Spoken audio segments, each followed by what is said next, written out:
Amina lifted one grain of rice from the bowl, not with a spoon, with a long silver pin.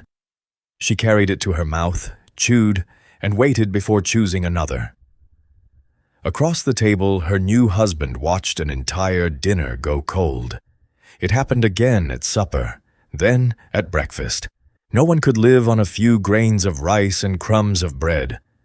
So what was Sidi-Nouman's wife eating when he could not see her?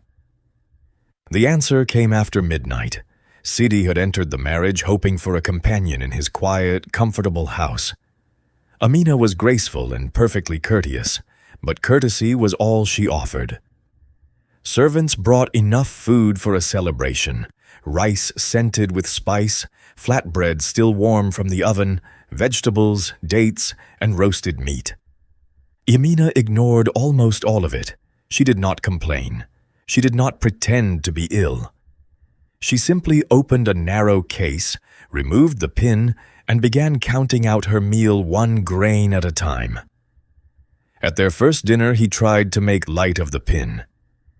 "If you are worried that we cannot afford rice," he said, "I promise you the bowl will survive." Amina did not smile. She placed another grain on the point and ate it in silence. Sidi told himself she was shy, then that she had eaten earlier. He stopped asking questions and pretended not to notice. That solved nothing. The bowls returned to the kitchen full, but Amina never weakened. Each day made the same contradiction harder to ignore. Either she was eating somewhere else, or the woman living in his house did not need food in the way he understood it.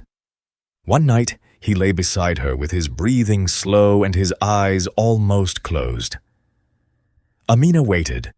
Then she rose without a sound, dressed in the dark, and slipped through the curtain. Sidi counted to 10. From the lattice above the courtyard, he saw her cross below and pass into the street. She left the outer door slightly open. He pulled on a mantle and followed. Moonlight turned the plaster walls pale. Amina never looked back.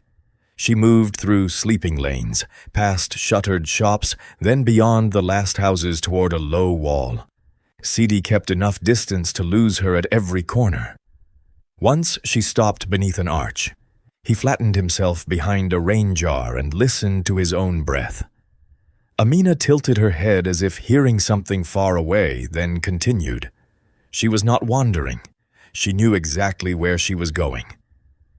It surrounded a cemetery. Sidi slowed. Amina passed through the opening and vanished among the markers. He should have returned home. Instead, he crouched in the wall's shadow and looked through a broken section of brick. Another figure was waiting for her. It had the shape of a tall woman, but it moved with a sudden, inhuman quickness. The tale calls the creature a ghoul. Amina greeted it like a friend. Together they walked to a grave whose earth was still loose. Sidi watched them pull the soil aside. He saw one fold of pale burial cloth. Then the wall hid their hands. He heard the earth shift. Amina sat at the edge of the grave and began to eat. She spoke cheerfully with the creature beside her, as calmly as if they were sharing fruit in a garden. Sidi backed away. He ran home, left the street door exactly as he had found it, and returned to bed. When Amina came in, he kept his eyes closed. By morning, terror had become a plan. He convinced himself that if he confronted her calmly, she might explain, or stop. At dinner, Amina took out the pin. Sidi waited until the first grain reached her lips. "Surely," he said, "there is something in this house as sweet as what you ate in the cemetery." The pin stopped. Amina looked at him. Her calm expression vanished so completely that Sidi understood, one breath too late, that he had not confronted a secret. He had announced himself to a magician. She seized a bowl of water, whispered words he could not catch, and flung the drops into his face. "You wanted to pry," she said, "then live as a dog." The room rose around him. His hands struck the floor as paws. His voice broke into a bark. Before he could understand his own body, Amina took up a stick and drove him across the courtyard. He ran for the outer gate. She slammed it as he passed, missing him by the width of his tail. In the street, other dogs heard his panic and chased him. Sidi fled into a cook shop and survived the night in its darkest corner. By morning, the owner wanted the strange dog gone. Sidi had no voice with which to explain that he owned a house only streets away. He could understand every word spoken around him. He could remember every room of his home. But when he tried to say his own name, only an animal sound came out. People saw a frightened stray. No gesture he made could tell them that Amina was still inside his house, calmly explaining his disappearance. He wandered until the smell of bread led him to a baker's open shop. The baker tossed him a piece. Sidi lowered his head before eating, then sat beside the door without begging for more. The baker noticed. He gave the dog a corner near the warm oven. He called him Rufus. For the first time since the spell, Sidi slept without expecting a blow. Weeks passed. He guarded the threshold and searched for some act that might prove a human mind lived behind his eyes. He learned the rhythm of the shop. He knew which customers paid fairly, which children reached too close to the oven, and when a tray had been forgotten near the heat. The baker began to trust his warnings without knowing why they were so precise. Sidi was useful, safe, and fed. He was also still trapped. The chance came in the shape of a bad coin. A customer placed several coins on the counter. The baker pushed one back. She insisted it was good. Half joking, he spread the coins before his solemn dog. "Well, Rufus, you choose." Sidi examined them and placed one paw on the counterfeit. The argument stopped. Neighbors tested him. He chose correctly every time. Soon the bakery filled with people who came to see the dog that could detect false money. The baker's trade doubled. He laughed at his good fortune and kept Sidi close, partly from affection and partly because other shopkeepers had begun offering money for him.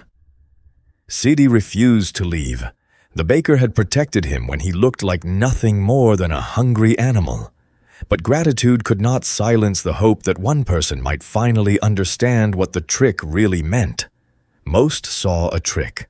One woman saw a prisoner. She laid down 6 coins, including one false piece. Sidi touched it. The woman did not laugh. She changed the order and made him choose again. He found it. Then she silently pointed. Once to Sidi, once to herself, and once toward the street. Sidi followed. The woman led him to a quiet house where her daughter sat embroidering. She described the coin test and the way the dog had understood her gesture. The young woman set the cloth aside, brought a bowl of water, and looked directly at Sidi. "If you were born a dog, remain one," she said. "If you were born a man, return." The water struck him. The canine outline broke apart like wet ink. Sidi stood upright, human again, shaking with relief. He told them everything. The young magician knew Amina. They had learned the same art under the same teacher, though they had never been friends. She opened a small cabinet and returned with a narrow bottle.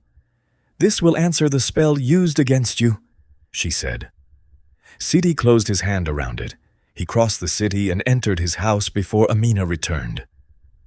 Then he waited in the room where she had taken his human body from him. When she came through the courtyard, he stepped into her path. For the first time, Amina looked afraid. She turned toward the door. Sidi could have called the household. He could have left. Instead, he pulled the stopper from the bottle. Amina reached the threshold. He threw the water. Her rust-red mantle folded inward. Her silver crescent clasp flashed once. In her place stood a black mare, the crescent still hanging at the throat. The mare backed against the courtyard wall. Sidi heard the sharp rhythm of her breath and recognized the terror of being conscious inside a body no one else could read. He recognized it and still reached for a whip. Sidi told himself the transformation was justice. Then he told himself the first blow was justice too. By the time the Caliph saw him driving the animal around a public square, punishment had become a daily ritual. In the legendary court, Sidi finished his confession and waited for approval. The Caliph gave him none. "Your wife tried to kill you," he said. "She took your body, your voice, and your place in the world. There is no defense for that." Sidi's hand tightened around the whip. "But her cruelty cannot make every cruelty of yours righteous. She is trapped in another shape. That punishment is already severe." The Caliph held out his hand. "The beating ends now." Sidi looked toward the black mare. In her eye he saw the same helpless fear he had carried through the streets as a dog. He placed the whip in the Caliph's open hand, and this time, when anger told him to strike again, no second blow fell.